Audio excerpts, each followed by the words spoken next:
Hi, Pisces Sun and Rising. Welcome to your November 2022 Astro Update. It's Raina here.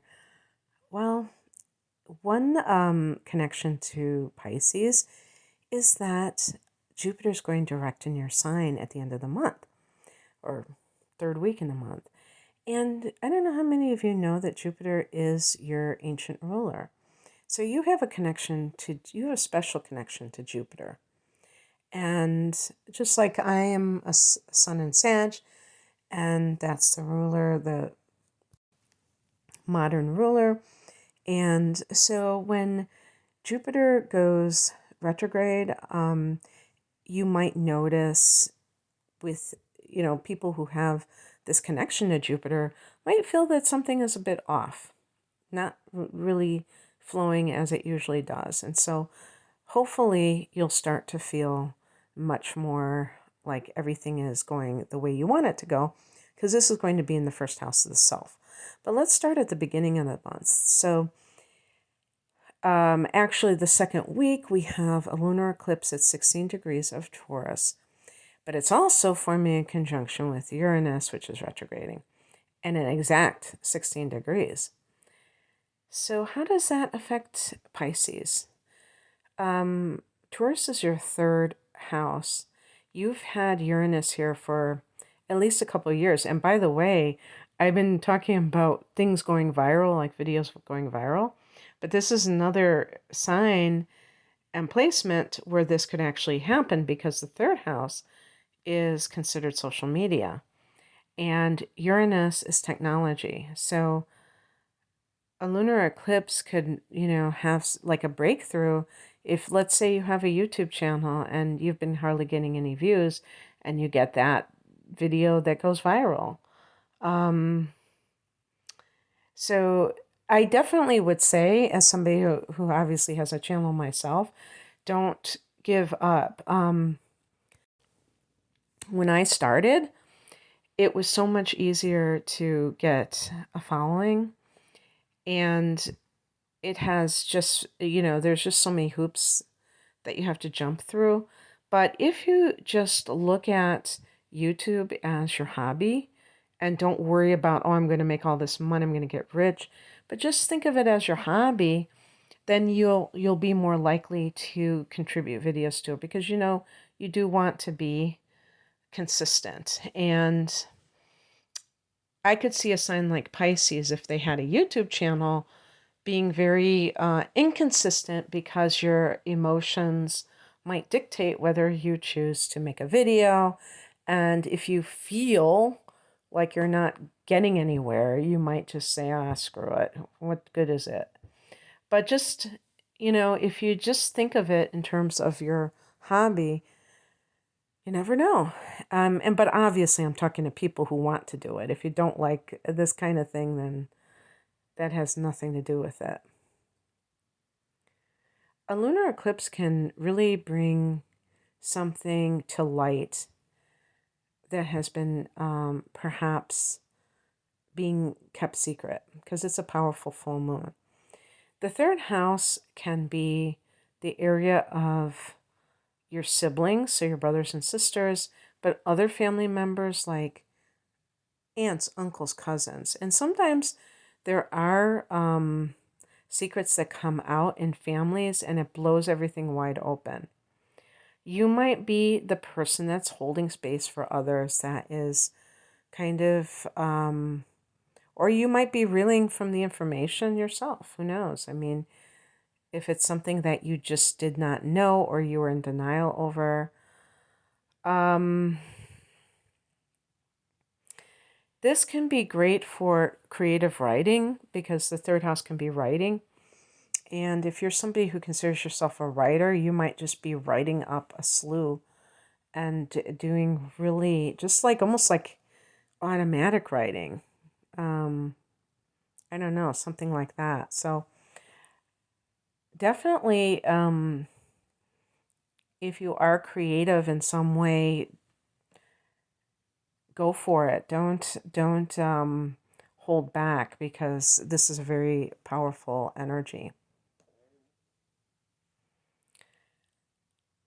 On the 16th, we have Venus going into Sagittarius.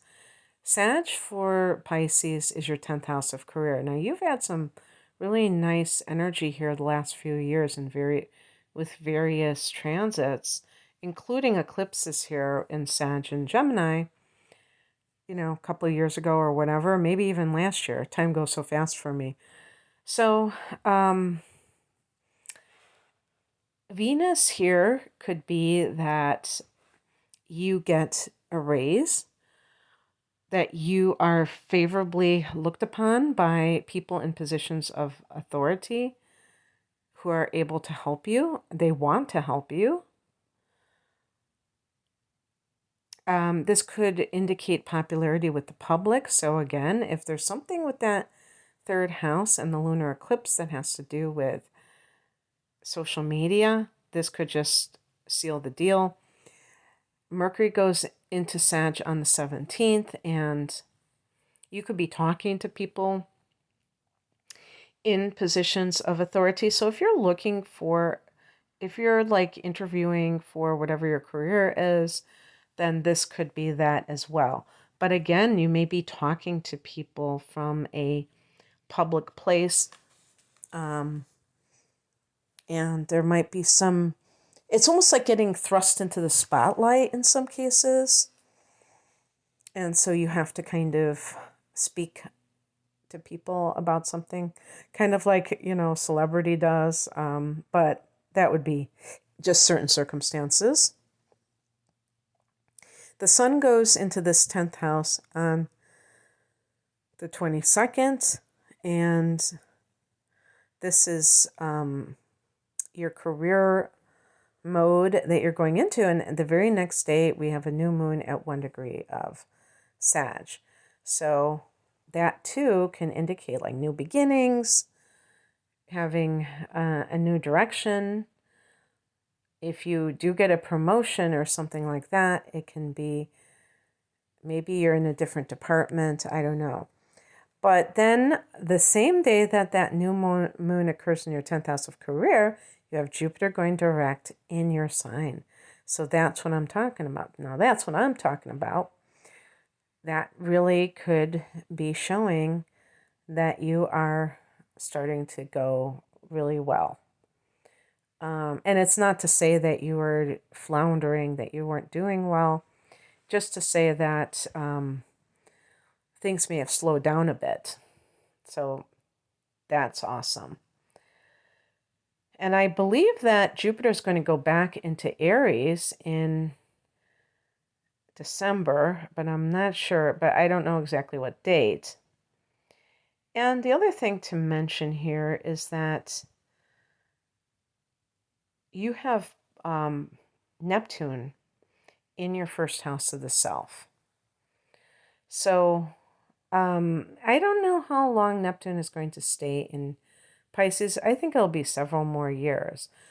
Well, suffice it to say, since this is your ruler, it might be either easier for you because you are all about that energy, but in the first house it might be a little bit challenging. If this is your sun sign, then certainly your rising sign may have it in a different place, and it might not affect your day-to-day life in quite as challenging a way.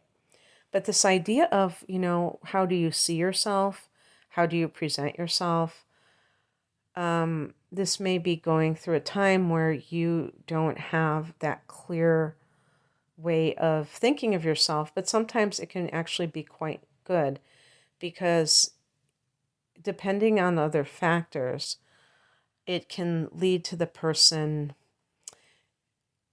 kind of toning down. Like, let's say this is your rising sign and you have the sun in Leo or Aries or something, and you tend to be kind of over the top. This might be the way for you to kind of press the mute button so that you are